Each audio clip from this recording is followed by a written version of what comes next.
Добрый вечер. В эфире информационный выпуск Амшик Шара. С наступлением зимы вопросы энергоснабжения выходят на первый план. В последнее время руководством республики и предприятия Черноморэнерго делается немало для улучшения ситуации в энергосистеме страны. Эти и другие вопросы обсудил сегодня президент Рауль Хаджимба на рабочей встрече с генеральным директором Черноморэнерго Асланом Басария. Смотрите репортаж Ирина Ашба. В первую очередь Рауля Хаджимба интересовало, какие работы для улучшения состояния энергосистемы были проведены ведомством в последнее время. Какие работы на сегодняшний день сделаны по линии инвестпрограммы и какие работы были проведены за счет ваших возможностей? Еще в 2015 году в российскую инвестпрограмму содействия социально-экономическому развитию Абхазии были включены средства на развитие энергосистемы Абхазии. Общая сумма инвестиций составила порядка 730 миллионов рублей. Все мероприятия реализованы, сообщил президенту Аслан Басария. Речь идет о замене силового оборудования на 7 подстанциях Гагарского района и о полной реконструкции подстанции Гагра-1.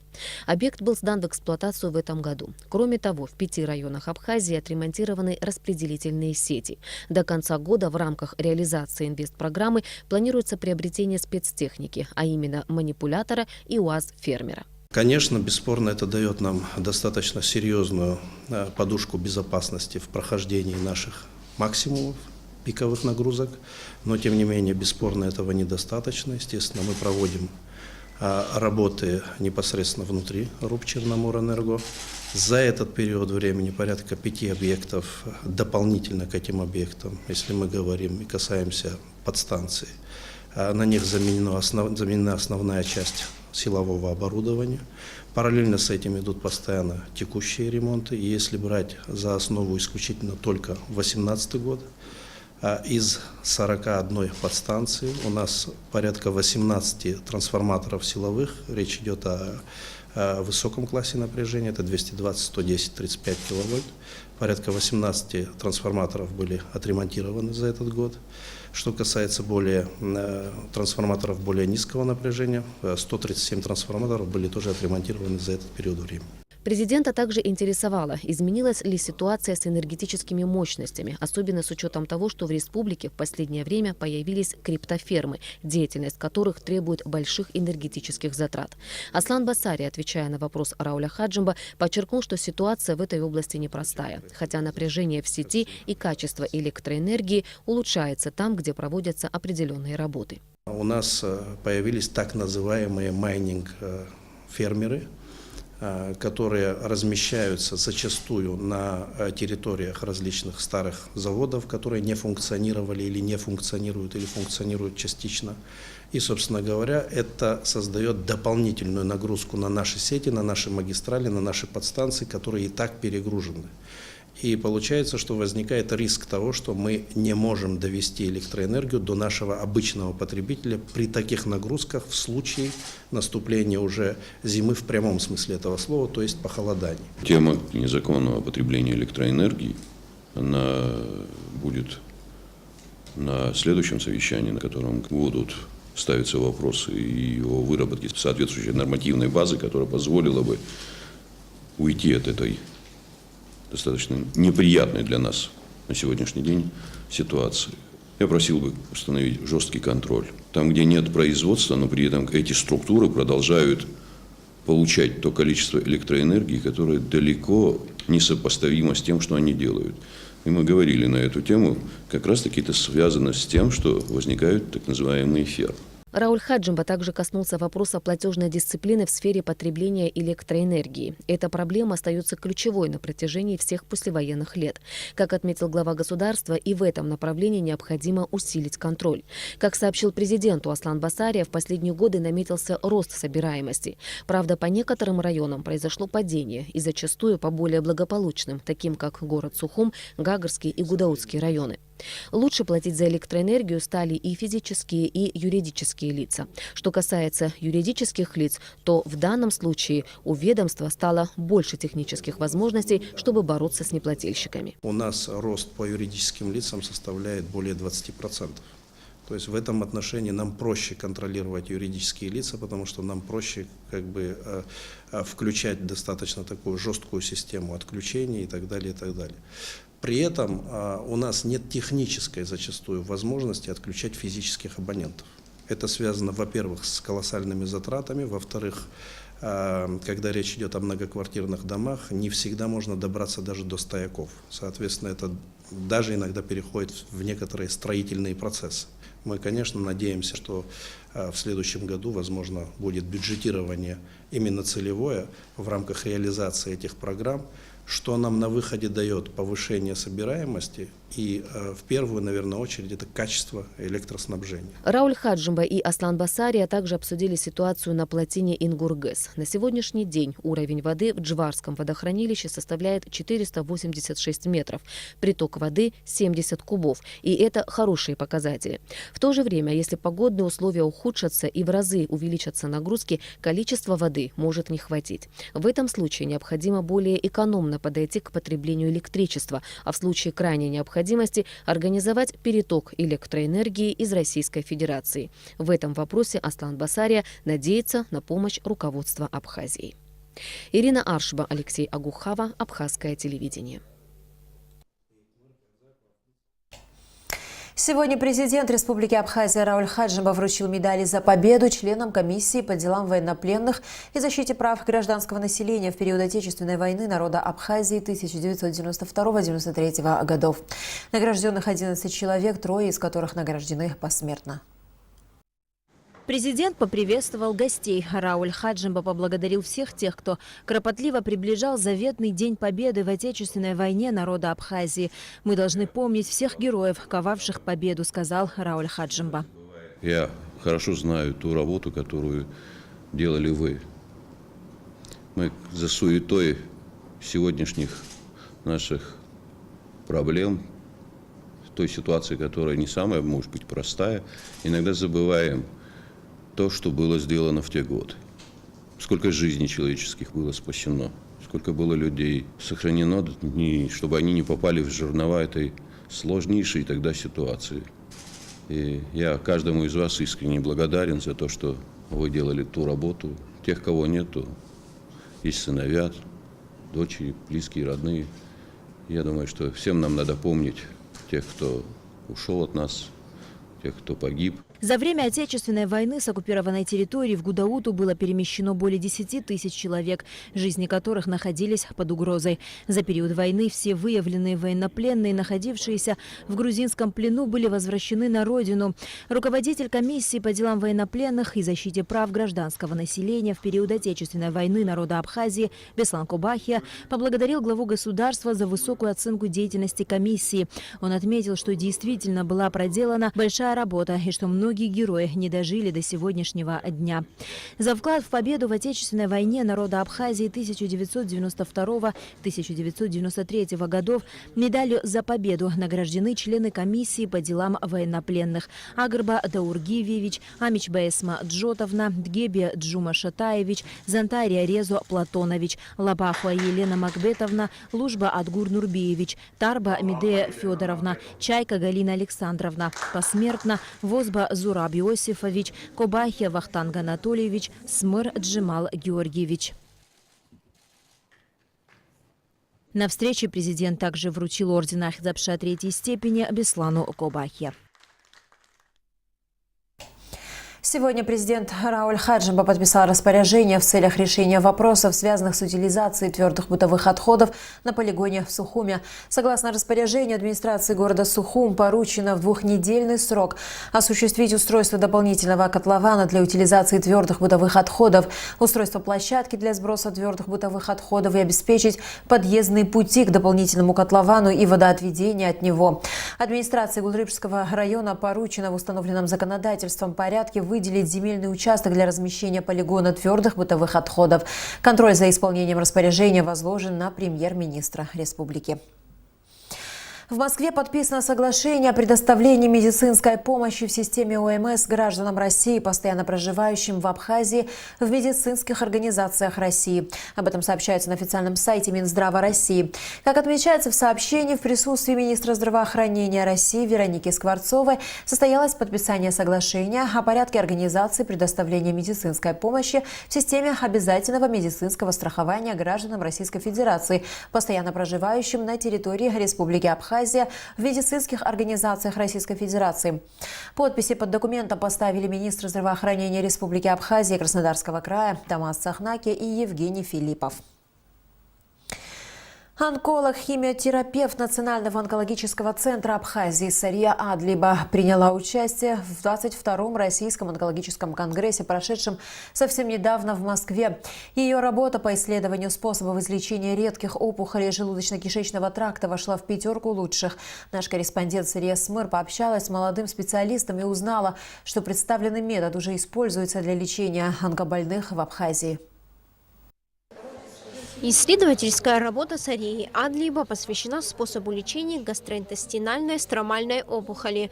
Заболевание достаточно редкое и одно из самых опасных, так как методы его излечения еще не полностью изучены. Заболевание очень редкое, и мы очень тяжело собирали нашу группу пациентов.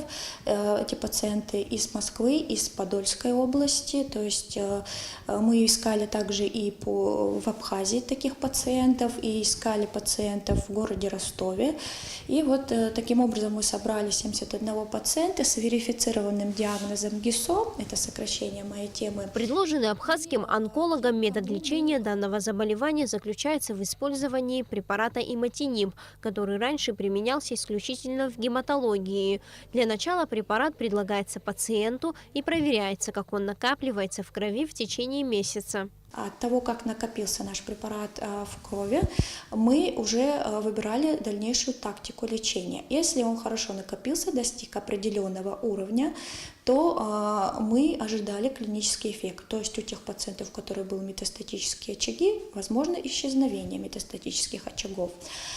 У тех, у кого препарат недостаточно накопился, мы проводили поднятие дозы.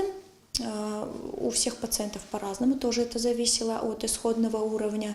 И тем самым мы повторно измеряли у них концентрацию активных метаболитов данного препарата и уже смотрели на клинический эффект. По словам Сарии Адлиба, данный препарат уже применяется в Абхазии для лечения больных с опухолями желудка и метастазами в печени. Пациенты, использующие этот способ лечения под контролем врачей, могут вести обычный образ жизни. Надо отметить, что данный метод пока находится на исследовательском уровне. Молодой онколог Сария Адлиба на протяжении 3 лет работает в этом направлении. Она убеждена, что применение препарата иматиниб для лечения гастроинтестинальной стромальной опухоли в медицине необходимо. Наш метод, почему он так интересен пациентам, вернее нашим профессорам, потому что когда мы не просто даем препарат, а еще и исследуем его в крови, и таким образом мы можем не переходить на новый препарат, а хотелось бы рассказать о том, что для лечения данной группы пациентов, кроме данного препарата, есть еще другие препараты, но они не показывают большую клиническую эффективность. То, что пока, к сожалению, нам очень обидно. Насчет моего метода хотелось бы тоже рассказать, что в данный момент времени мы хорошо оснащены, и у нас есть все методы диспансерного наблюдения, все методы диагностики, которые мы можем здесь проводить. И мы очень хотели бы, чтобы наши пациенты, если у нас, конечно, будут еще такие пациенты с таким редким заболеванием, мы могли бы им тоже применять этот метод. Всего в Конгрессе было представлено 40 исследовательских работ, посвященных различным видам онкологии. Организаторами мероприятия было выбрано 5 лучших работ, в числе которых оказалась и работа Сарии Адлиба. По словам молодого врача, к ее исследованию был проявлен достаточно большой интерес. Доктора наук и профессоры отмечали, что метод эффективный и необходимый в медицинской практике. Сария Смыр, Ильдар Дамиров, Абхазское телевидение. В Москве на 82-м году жизни скончался писатель Андрей Битов. Андрей Георгиевич, один из классиков современной литературы, считался основателем русского постмодернизма. Автор романов «Пушкинский дом», «Человек в пейзаже», а также являлся одним из создателей альманаха «Метрополь». За собрание прозы «Империя в четырех измерениях» он получил премию правительства России в области культуры. В 2015 году Битов стал лауреатом Платоновской премии, а спустя 3 года его наградили орденом дружбы. Андрей Битов был большим другом Абхазии и всего Кавказа. Кстати, роман «Человек в пейзаже» он писал в Абхазии, в селе Тамыш. Об этом Андрей Битов рассказал в интервью Манане Гварамия, которая любезно предоставила нам эту запись из личного архива 2003 года. Я рад этой возможности, еще раз побывать в Абхазии, визуально хотя бы. Я ей очень обязан. В начале 80-х годов она меня по-своему спасла, когда меня разбомбили в индивидуальном порядке как автора, то я там скрывался, и писал, и дружил, и любил эту страну. В частности, вот эту книжку, которая только что оказалась переизданной, «Человек в пейзаже», я написал в Тамыше ровно 20 лет назад,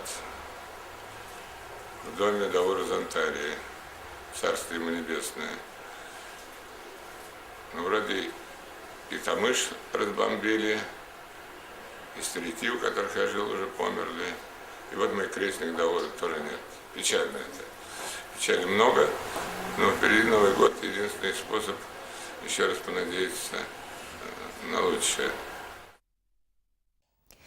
Уход Андрея Георгиевича Битова – невосполнимая утрата для миллионов поклонников современной русской литературы. Для его близких и всей российской культуры он являлся большим поклонником творчества и близким другом нашего великого соотечественника Фазиля Искандера. Андрей Битов 2 раза выставлял Фазиля Искандера на Нобелевскую премию. Андрей Битов очень близко дружил с абхазским писателем Дауром Зантария, очень ценил его как человека и его творчество. У Андрея Битова в Абхазии много друзей, которые очень тепло вспоминают о нем. Мы потеряли большого человека. Я говорю, мы потеряли, потому что это в равной степени такая же тяжелая утрата, уход Андрея Битова для Абхазии, как и для России, потому что Андрей Георгиевич очень многое сделал для популяризации творчества абхазских писателей. Он дружил с Дауром Зантария, с Фазилем Искандером, с Алексеем Гогуа, дружил с Русланом Джопуа, очень многими людьми. И он бывал в Абхазии, он жил в Тамыше более 2 месяцев и там создавал свои произведения. Насколько я знаю, он там в Тамыше у Даура Зантария, у отца, в доме, находясь, дописывал последние страницы романа «Пушкинский дом» знаменитого. И также он создавал здесь повесть «Человек в пейзаже», очень узнаваемые сюжеты и места, которые описаны в этой повести. И последний из оглашенных, есть еще такая вещь у него, такая повесть, такой рассказ. Там тоже лично я узнаю те места, которые он описывает в Тамыше. Он бывал в доме у моего дяди Самсона Зантария, отца 2 героев, Степана и Семена. Был знаком с Зазой, с Асланом, со всеми нашими ребятами, которые с первых же дней войны вступили в борьбу с грузинской агрессией. И когда началась война, Андрей Битов выступил с письмом. Как-то оно осталось в памяти как письмо, которому не суждено было стать коллективным, потому что не все поддержали. Ну, известно, что грузинское лобби было очень мощное, не так легко было вступить с ними в конфронтацию. Но Андрей, который также был в хороших отношениях с грузинской интеллигенцией, он не посмотрел ни на что, ни на какие связи, он выступил в защиту интересов абхазского народа. То есть проявил такое чувство справедливости, принципиальный подход к этому вопросу. И это мы никогда, конечно, не забудем. Мы потеряли большого друга. Он хорошо знал абхазскую культуру. Лично он дал очень высокую оценку повестям Даура Зантария «Судьба Чуя Купа» и «Энджи Ханум», а потом уже способствовал выходу романа «Золотое колесо» в центральной печати, в наиболее престижной и элитной российской прессе. Очень близкие отношения были у Андрея с Дауром. Он был крестным отцом Даура Зантария, он крестил Даура Зантария. Нам это очень дорого, все эти связи, понимаете, они тоже являются частью нашей духовной жизни, нашей культуры. Андрей был вообще по натуре большой аристократ, и он такой яркий представитель интеллектуальной русской прозы современной, понимаете, большой стилист, очень глубокие у него мысли, очень такая урбанистическая направленность русской прозы, может быть, наиболее ярко проявилась в его вещах. Вот что я могу сказать. Конечно, очень трудно смириться с тем, что нет в живых такого великого мастера.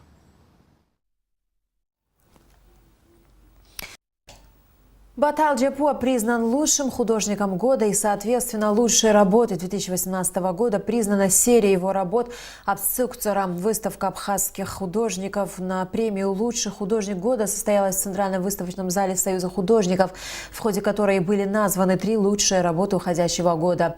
Алика Трапш побывала на выставке и пообщалась с победителями и участниками ежегодной премии.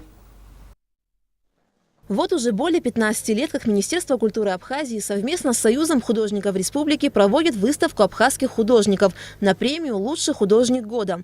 Главная цель мероприятия – выявление лучших работ молодых художников и признанных мастеров для дальнейшего приобретения их Государственной национальной картинной галереей, как часть современной истории искусства Абхазии. На выставке мастера изобразительного искусства представили свои работы в разных жанрах. Это живопись, графика, скульптура и декоративно-прикладное искусство. Профессиональное жюри должно отобрать 3 лучшие работы уходящего года.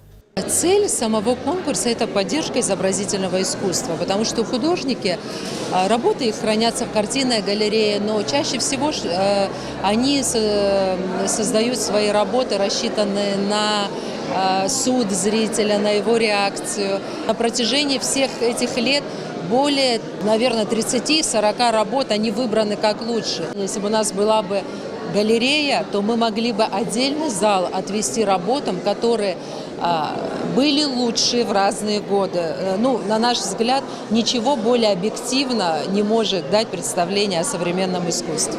Всего в конкурсной выставке приняли участие 30 мастеров изобразительного искусства. Их работы должны были быть написаны именно в 2018 году. Некоторые художники представили жюри сразу несколько картин. В итоге звание «Лучший художник года» и, соответственно, лучшая работа 2018 года у Батала Джапуа за серию работ «Абсцукцера».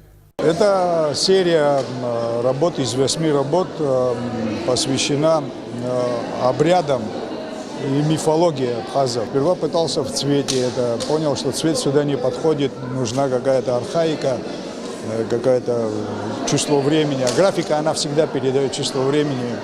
Ну и вот я в графическом ключе это все решил. Вторая премия у Адгура Ампар за работу Тамила. А третью премию конкурса жюри присудила Диане Хинтба за серию картин «Меня зовут Красный». Стимулом для созидания какой-то композиции, какой-то картины являются люди, да, которые становятся мне симпатичны. Это как бы одна картина из 2 частей. Тамила и «Злой разбойник» Роберта Кампена. Вот он изображен здесь, слегка видоизменен. Это такой средневековый художник Северной Европы. Вот, и его как бы сюжет здесь тоже изображен на одной из картин, да, на другой картине уже вот как бы так главенствует вот нами всеми уважаемая Тамила Соломка. Очень ответственно, конечно, сегодня быть в числе вот тройки, то есть мы со своими учителями, то есть с такими профессиональными художниками. Это очень ценно и вдвойне ответственно. Серия работ к роману Орхана Памук «Меня зовут Красный». Это фактически мои впечатления от романа, выполнены в акварели смешанной техники. постаралась передать свои какие-то чувства, ощущения, цветовую гамму. Кроме того, на выставке мастера изобразительного искусства Астанда Адлиба и Апща Хагба были отмечены специальными дипломами. Аля Катрапш, Степан Мартиросян, Абхазское телевидение. Во второй Сухумской средней школе имени Пушкина прошла благотворительная ярмарка, посвященная Дню добра. Дети вместе с родителями и учителями очень тщательно готовились к событию, зная, что все вырученные средства от продажи их игрушек, различных сладостей пойдут на лечение тяжело больных детей. Репортаж Саида Джарсалия. Уже 6-й год подряд по инициативе культурно-благотворительного фонда «Ашана» у нас в стране отмечают Всемирный день доброты. По традиции во всех школах учителя и волонтеры проводят детям уроки добра, а также неотъемлемой частью праздника является ярмарка. С самого утра во второй Сухумской средней школе имени Пушкина многолюдно. Во дворе школы открыта ярмарка. Ученики приносят различные сладости, хлебобулочные изделия, игрушки и продают. Печенье всякие. Кексы продаем. Я игрушки продаю. Кексы, блинчики, эклеры, пирожки. Пока собрали 200 рублей. Сегодня мы сладости продаем. Мы еще пиццу продавали, но ее уже все раскупили. Видимо, более на фастфуд людей тянет. Мы все готовим сами, но некоторые купили. Все вырученные средства от продажи кладут в копилку добра благотворительного фонда «Ашана» на лечение тяжелобольных детей. В ярмарке активное участие принимали и родители учащихся. Мы уже второй год участвуем. Что именно вы выставляете, что продаете? У нас в основном сладости. С удовольствием все покупаю. Мы все отдаем детям на лечение в Ашана. Доброта выражается не только в финансовой помощи. Доброта и милосердие – это прежде всего бережное отношение к чему-либо или к кому-либо. Каждое доброе деяние делает нас самих лучше. Каждый поступок, совершенный во благо другого, заслуживает уважения. Воспитать добро можно только добром. Родители – первые проводники малыша в этом понимании. Их задача – создавать и постоянно поддерживать в своей семье атмосферу любви и доброты, милосердия и взаимопомощи. Я думаю, что обязательно нужно вот такие вот ярмарки проводить, чтобы дети чувствовали не просто опустить денежку в копилку добра, а именно вот то, что они что-то сделали, выручить вот эти деньги и отпустить это. Они еще соревнуются, какой класс больше внесет вклад. И родители принимают очень такое активное участие. И мне кажется, вот все-таки это объединяет и школу, и учителей, и детей, и родителей, все вместе. Это мы делаем общее дело. Быть добрым важно не только в этот день, но и ежедневно, причем безгранично и бескорыстно. Ведь даже одно маленькое доброе дело может по-настоящему осчастливить множество людей вокруг, сделать их чуточку добрее. И самое главное, делать это от чистого сердца. Саид Джарсалия, Степан Мартиросян, Руслан Орлов, Абхазское телевидение. И в завершении выпуска о погоде. По сообщению Гидрометцентра, завтра в Абхазии ожидается переменная облачность. Во второй половине дня, ближе к вечеру, возможен дождь. Температура воздуха ночью 5-10, днем 12-17 градусов. Температура морской воды 15 градусов.